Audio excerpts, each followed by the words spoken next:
Apa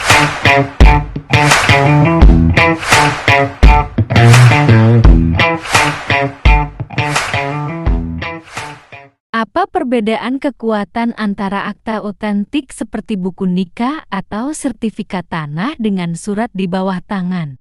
Berarti ada dua pertanyaan di sini. Yang pertama akta otentik dan yang kedua akta di bawah tangan. Yang membedakan antara keduanya itu sebenarnya hanya satu, yaitu untuk akta otentik ada pejabat yang berwenang untuk mengeluarkan akta tersebut. Yang pasti, yang sangat kuat itu bukti dari akta otentik. Sedangkan akta di bawah tangan hanya bisa digunakan apabila ada bukti-bukti lain yang ternyata menguatkan akta di bawah tangan itu atau diakui secara lengkap oleh lawan. Mungkin itu. Siapa saja yang boleh dan tidak boleh menjadi saksi di pengadilan agama? Bolehkah anak kandung atau orang tua bersaksi? Baik, terkait yang boleh dan tidak boleh menjadi saksi. Siapapun sebenarnya boleh menjadi saksi. Yang menghalangi itu adalah hubungan dari pihak berperkara dengan saksi tersebut. Beberapa hubungan yang menghalangi untuk menjadi saksi adalah hubungan keluarga yang sangat dekat. Nah, seperti anak kandung, kemudian ayah kandung, atau dalam beberapa kasus itu anak buah atau pegawai yang bekerja dengan pihak yang bersangkutan. Tetapi dalam beberapa kasus seperti masalah perceraian itu ada yang dikecualikan karena dalam beberapa hal kadang peristiwa-peristiwa tertentu itu memang hanya disaksikan oleh keluarga dekat, sehingga dalam hal perceraian khususnya itu ayah kandung boleh menjadi saksi, kemudian adik kandung boleh menjadi saksi. Namun kalau anak sangat dihindari karena efeknya biasanya dalam perceraian itu sangat panjang, bisa menyebabkan trauma bagi anak, kemudian ke depannya nanti bagaimana dia menjalin rumah tangga, itu sangat berpengaruh juga bagi anak. Bagaimana jika saksi hanya mendengar cerita dari orang lain testimonium de audito? Apakah keterangannya tetap dihitung sebagai bukti? Dan berapa minimal saksi agar kesaksiannya dianggap sah oleh hakim? Baik, saksi yang mendengar dari orang lain atau testimonium de audito. Nah, saksi audito ini banyak yang ditolak dalam persidangan. Jadi banyak yang tidak digunakan untuk keterangan di persidangan sehingga sangat dihindari. Saksi yang diterima itu adalah yang mengetahui secara langsung. Mengetahui langsung bisa diperhitungkan melalui indranya. Melihat sendiri, kemudian mendengar sendiri, atau saat itu posisinya berada langsung di lokasi. Jadi itu yang mendengar langsung. Jadi bukan saksi yang auditu atau testimonium di auditu. Karena kalau menggunakan yang auditu itu tidak akan diterima oleh majelis hakim. Kecuali, pengecualian itu selalu ada.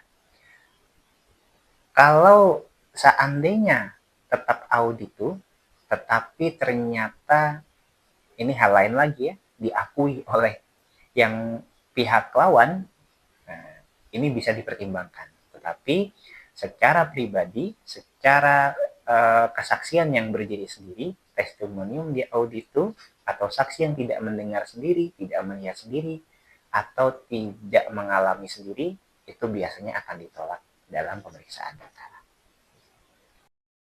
Apakah screenshot chat WhatsApp atau rekaman video bisa dijadikan alat bukti yang sah di pengadilan agama? screenshot dari aplikasi-aplikasi chatting dan lain-lain itu bisa dijadikan alat bukti di persidangan sepanjang memiliki korelasi satu, kemudian dapat diperlihatkan aslinya di mana, kemudian dapat dijamin juga keutuhannya, yang mana yang untuk menjamin keaslian dan keutuhan dan sebagainya itu biasanya melalui digital forensik. Digital forensik itu biasanya dilakukan melalui Bareskrim Polri atau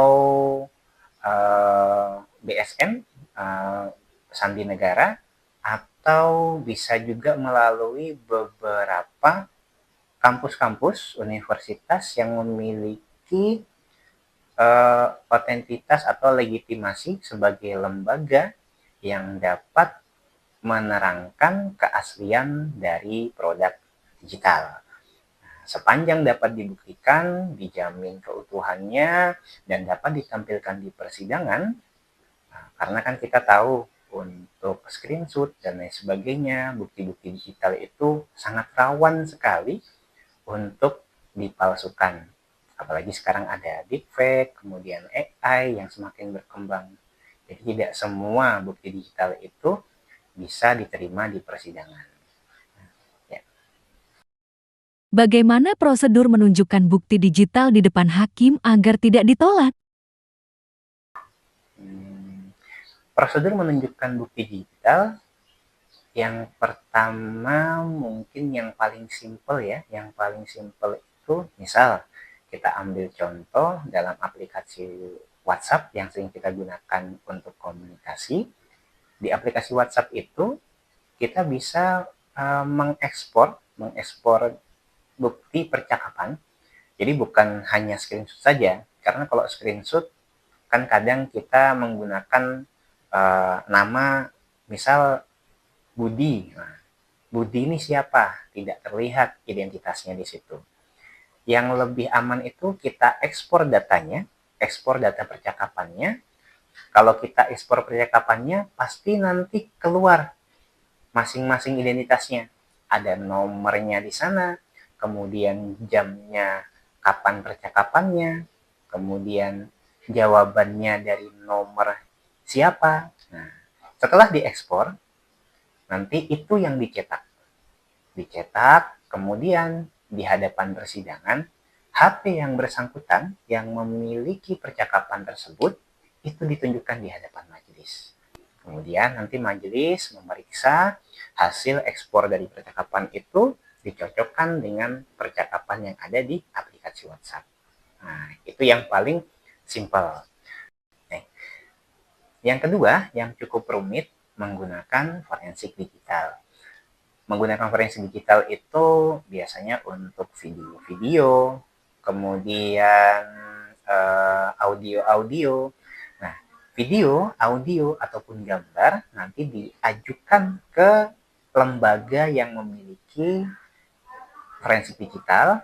Dari lembaga tersebut nanti mengeluarkan keterangan-keterangan hasil pemeriksaan forensik digital, kemudian hasil forensiknya berikut dengan hasil gambar, video, nanti dimasukkan ke dalam flash disk dan lain sebagainya, itu dihadirkan ke ruang sidang. Nah, itu memang cukup rumit, tetapi dengan adanya digital forensik, hakim tidak perlu lagi menggali lebih lanjut, ini benar atau tidak, otentik atau tidak.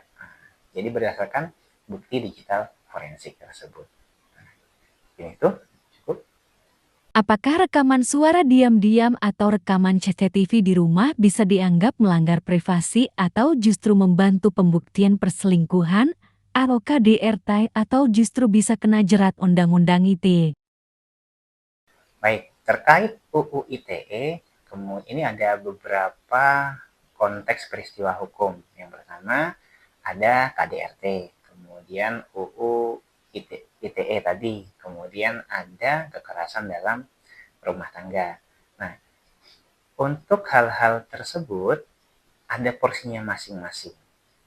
Dalam peristiwa perdata itu berbeda dengan pidana.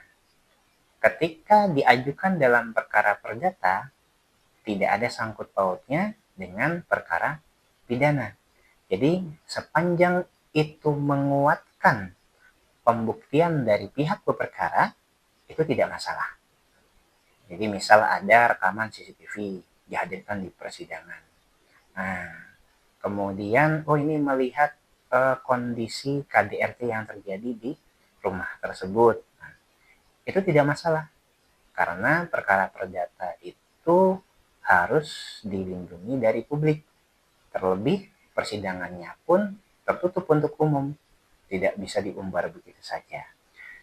Namun, dalam hal perkara pidana, apalagi KDRT ya, KDRT sekarang pun sudah menjadi salah satu bentuk kejahatan yang luar biasa, sehingga dalam prosesnya bukti apapun sepanjang itu bisa mendukung pembuktian dari KDRT itu bisa dihadirkan di persidangan. Jadi itu bedanya. Nah, kalau pidana nanti yang membuktikan adalah yang pihak kepolisian, kemudian dari pihak kejaksaan. Nah, sementara kalau perkara perdata itu yang berperkara langsung. Bedanya di situ, jadi harus dibedakan. Jika pihak lawan mengakui seluruh gugatan di depan hakim, apakah penggugat tetap perlu membawa bukti lain? Pengakuan tidak semuanya bisa diterima begitu saja secara lengkap di ruang sidang. Apalagi dalam konteks perkara perceraian. Dalam konteks perkara perceraian itu bukan berarti yang bersangkutan mengaku terjadi perselisihan dan pertengkaran itu langsung membuktikan adanya perselisihan dan pertengkaran. Itu tidak bisa. Karena dalam hal perceraian itu harus tetap dibuktikan adanya perselisihan dan pertengkaran. Tidak bisa dengan hanya pengakuan saja. Pengakuan bisa digunakan secara lengkap sebagai bukti yang menguatkan adanya gugatan hanya apabila dalam perkara yang transaksional seperti akad-akad syariah atau transaksi jual beli. Nah, yang seperti itu baru bisa digunakan. Jadi tergantung konteks perkaranya. Jika ingin menggugat cerai karena pertengkaran terus-menerus, bukti apa yang paling krusial?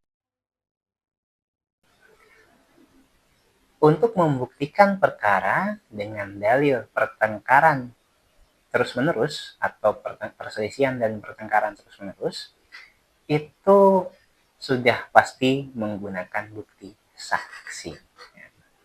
Karena pertengkaran, perselisihan, itu pasti harus ada saksinya. Tidak mungkin diam-diaman.